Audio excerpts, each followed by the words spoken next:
అయితే సార్ ఇప్పుడు chat GPT, AI వచ్చిన తర్వాత ఇప్పుడు ఈ లా కోర్స్‌కు ఎంత ప్రాధాన్యత ఉంది? సో, చాట్ జీపీటీ అనేది మనకు ఇన్ఫర్మేషన్ ఇవ్వగలదు గానీ, జడ్జ్‌మెంట్ ఇవ్వలేదండి. హ్మ్. కాబట్టి ఈ ఎల్ఎల్‌బిలో మనకు జడ్జ్‌మెంట్ గావాలి గాబట్టి, చాట్ జీపీటీ అనేది మనకు జస్ట్ ఇన్ఫర్మేషన్ వరకు మాత్రమే ఇవ్వగలదు. హ్మ్. జడ్జ్‌మెంట్ అనేది ఇవ్వలేదు. దట్స్ వై మనకు ఈ ఎల్ఎల్‌బి అనేది ఈ ప్రొఫెషన్ చేసిన వాళ్ళన్న వాళ్ళు కంపల్సరీ నీడ్. ఓకే. ఒకవేళ ఐటీ సెక్టార్‌లో అలాంటి చోట మనకు ఈ ఏఐ రావడం వల్ల వాళ్ళకి కొంచెం ఎఫెక్ట్ అవ్వచ్చు గానీ, ఇందులో అయితే అలాంటివేముండవు. అలాంటివేముండదు. ఉండదు. సో, ఏఐ దీని మీద ఎలాంటి ప్రభావం ప్రభావం చూపించదు. చూపించదు. ఓకే. ఎగ్జాక్ట్‌లీ. ఇక చివరిగా క్లాట్ ఎగ్జామ్ రాసే యాస్పిరెంట్స్‌కి మీరిచ్చే సలహా ఏంటి?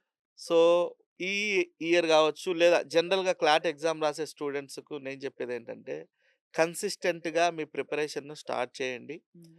వీలైతే ఇంటర్మీడియేట్ ఫస్ట్ ఇయర్ మిడ్ నుంచి, లేదా కనీసం ఇంటర్మీడియేట్ ఎండింగ్ నుంచి మీ ప్రిపరేషన్ అన్నది స్టార్ట్ చేయండి. And limited of books.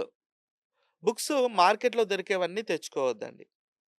So, ఏవైతే అరోరా జ్యుడిషియల్ అకాడమీలో అవైలబుల్ ఉంటాయో, లేదా మమ్మల్ని కాంటాక్ట్ చేస్తే మేము కొన్ని బుక్స్ గూడా వాళ్ళకి సజెస్ట్ చేస్తాం. రైట్. సో, ఆ బుక్స్‌ని మాత్రమే ప్రిఫర్ చేయండి. హ్మ్. At the same time everyday paper reading అన్నది హ్యాబిట్‌గా పెట్టుకోండి. కొత్త వొకాబులరీ తెలుసుకోండి. టైమ్ మేనేజ్‌మెంట్ స్కిల్స్ నేర్చుకోండి. అండ్ ఇవన్నీ ఉండి కన్సిస్టెన్సీ అన్నది చాలా ఇంపార్టెంట్. రైట్. ఎవ్రీడే 3-4 అవర్స్ మీ ప్రిపరేషన్‌ని కంటిన్యూస్‌గా చేశారు అంటే you may get clot seat.